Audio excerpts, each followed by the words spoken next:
Monsieur le ministre, vous avez rencontré les plus hautes personnalités chinoises qu'il est rare de pouvoir rencontrer, le président Mao Tse-tung, le vice-président Lin Piao, le premier ministre Zhou Enlai. Quelles impressions vous ont laissé ces personnes? D'abord, c'était très intéressant pour moi de revoir le président Mao Tse-tung avec un certain nombre d'années d'intervalle. C'est à la fois un grand homme d'État, c'est incontestable, c'est aussi un philosophe. On pourrait même dire que c'est un sage. Le président Mao Tse-tung vous a-t-il semblé en bonne santé? Eh bien, le président Mao Tse-tung m'a semblé en bonne santé. L'âge ne l'a pas atteint?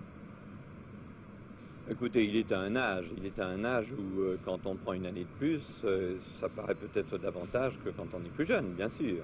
Mais en réalité, c'est un homme en bonne santé et c'est un homme qui a un esprit qui reste extraordinairement alerte et rapide et qui a beaucoup d'humour.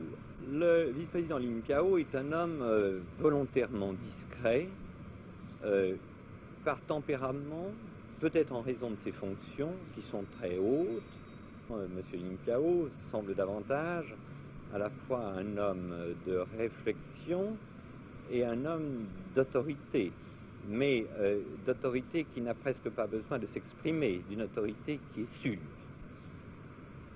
En ce qui concerne le Premier ministre, M. Zhou Enlai, c'est un homme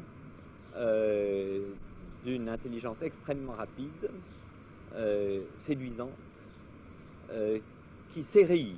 Ce qui est intéressant quand on voit les principales personnalités de la République populaire, c'est que précisément, on peut avoir avec elles une véritable conversation, en ce sens que ce sont des gens qui pensent par eux-mêmes, qui disent ce qu'ils ont envie de dire, qui rient s'ils ont envie de rire, qui font une remarque à l'emporte-pièce s'ils ont envie de la faire, et c'est tout à fait ainsi que réagit quelqu'un comme monsieur Zhou Enlai.